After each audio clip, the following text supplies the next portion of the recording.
Welcome to the Early Morning Show. Period 1 edition. With Kira and Meredith. Today's episode is on Anti-Federalists and the Bill of Rights. Some key terms you would like to know for this presentation are tyranny, a nation under cruel or oppressive government, or a cruel abuse of power by a nation. Monopolies, an excessive possession of control of the supply of or trade in a commodity or service. Monarchy, a form of government with a monarch. Example, a king or queen leading a nation or government. To understand an anti-federalist, we have to start with what a federalist is. A federalist is a supporter of a federal government, specifically the U.S. and its constitution. The Federalist Party was a major political party in the early 18th century, and they wanted a strong central government for the new U.S. Federalists favored weaker state governments, the indirect election of governmental officials, longer term limits for office holders, and representation rather than direct democracy.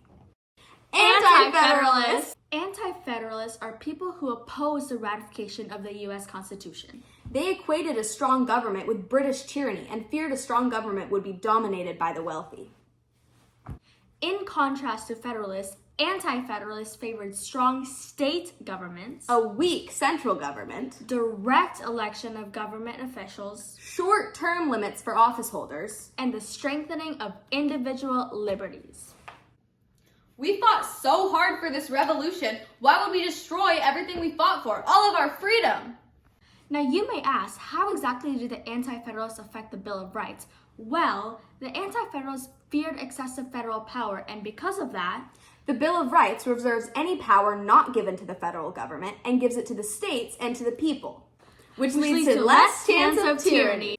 Some notable anti-federalists include Patrick Henry from Virginia, Samuel Adams from Massachusetts, Joshua Atherton from New Hampshire, George Mason from Virginia, Patrick Henry Lee from Virginia, Robert Yates from New York, and James Monroe from Virginia.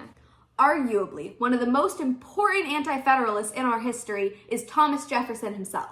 Jefferson's relationship with James Madison helped convince Madison to introduce the Bill of Rights into the first Congress. Some of Jefferson's anti-federalist beliefs made it into the Bill of Rights and all the way into the first American Constitution. Some of these beliefs include freedom of press, freedom of religion, and trials by jury.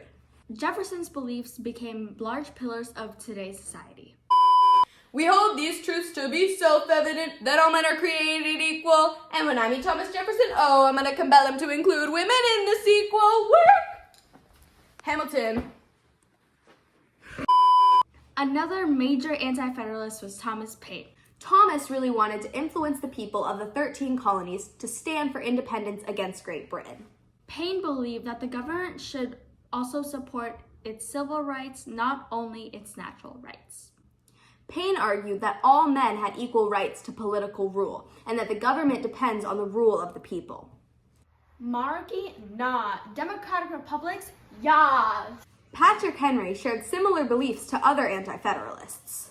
One of his beliefs that stood out was that he wished to see real structural limitations on the new government's power, like taking away its authority to tax. Another notable thing he believed in was the clause of permitting cruel and unusual punishments, which made it into the American Constitution. So to close today's segment of the Early Morning Show with Kira and Meredith, let's summarize the main facts that we have covered in today's episode. Federalists wanted a strong central government, whereas on the other hand, anti-federalists wanted more power in each individual state, and they were definitely against monarchical rule. The Bill of Rights was written by James Madison, and with the influence of the anti-federalists like Jefferson and other notable ones, amendments like the 10th Amendment was created, and the Constitution gave more individual rights to people and to the different states. That concludes today's episode, guys. We hope you learned a lot, and we hope you had fun out there, you all historians. We hope that you come back for the next episode, which is Unit 4.